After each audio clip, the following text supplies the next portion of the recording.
Olá, bom dia meus caros irmãos, queridas irmãs. Eu quero desejar para vocês um abençoado sábado. Com essa meditação de hoje a gente fecha as reflexões da 25ª semana do Tempo Comum.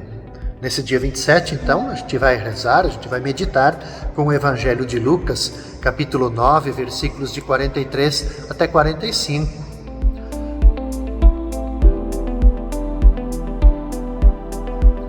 Todos estavam admirados com todas as coisas que Jesus fazia. E então Jesus disse a seus discípulos: prestai bem atenção às palavras que vou dizer. O Filho do Homem vai ser entregue nas mãos dos homens. Mas os discípulos não compreendiam o que Jesus dizia. O sentido lhes ficava escondido, de modo que não podiam entender, e eles tinham medo de fazer perguntas sobre o assunto.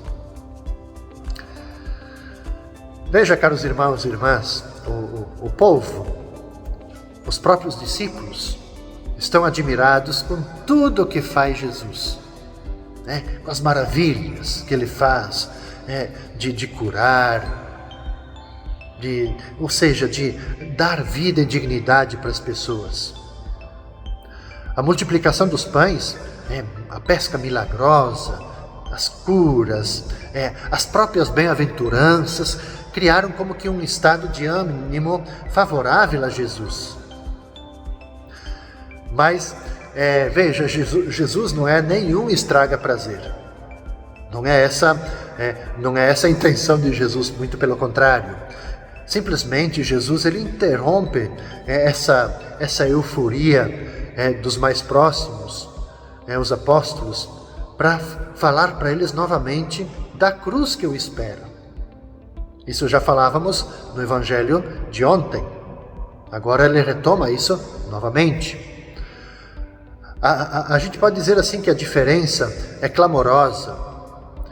O que deve interessar aos discípulos não é a glória do Mestre, mas o seu ser entregue nas mãos dos homens. É isso que eles precisam compreender, sob pena de não perceberem corretamente a identidade de Jesus e a verdade da sua revelação. Agora tem aqui um detalhe.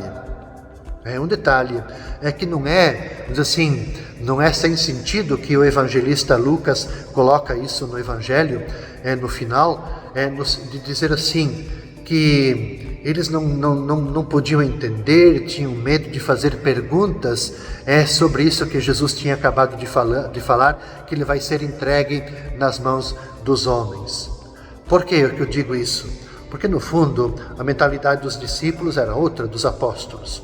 Eles pensavam ainda no messianismo do poder, da força, do exército.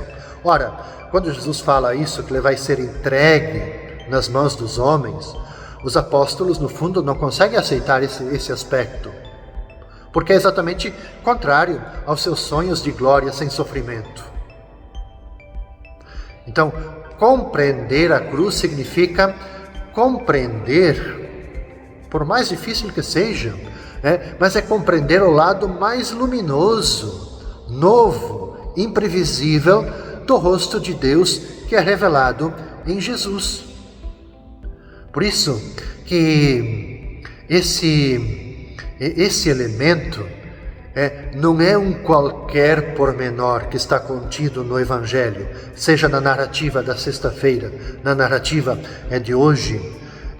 Então não é um pormenor, um pequeno detalhe, mas é do centro, é do essencial da nossa fé. Novamente, repito já o que eu comentei ontem na reflexão do Evangelho.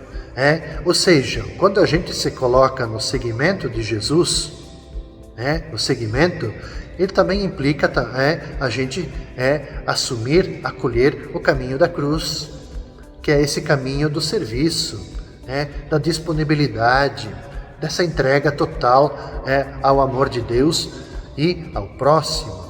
É a gente ser capaz de abraçar a cruz com Jesus. E isso os discípulos tinham muita dificuldade de acolher, de aceitar, e por isso que tinham medo de fazer perguntas sobre esse assunto, com medo de quê? Daquilo que Jesus poderia dizer para eles. Ora, para nós isso é importante também. Não existe seguimento de Jesus, não existe uma fé verdadeira, não existe um cristianismo verdadeiro sem nós também abraçarmos, aliás, sem a gente, antes de abraçar, a gente compreender a cruz. Porque aí, compreendendo o sentido da cruz, também a abracemos. Mas a cruz, novamente repetindo, nessa perspectiva, que é da doação,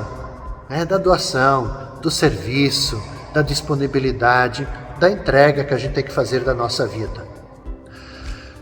Convido você, sua família, hoje é sábado, amanhã é domingo, então ali no santuário novamente, sempre tem várias celebrações eucarísticas. Venha participar, hoje à noite às 19 horas, ou amanhã, repetindo aqui, já falei várias vezes, 8 horas da manhã tem celebração eucarística, às 10 horas, sempre aquela missa bonita com as crianças, ao meio-dia, depois 18 horas, 20 horas. Olha, são muitas possibilidades.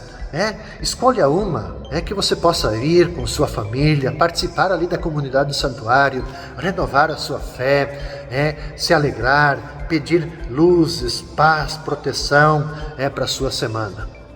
Santo Antônio te abençoe, te guarde e proteja. Paz e bem, até segunda-feira.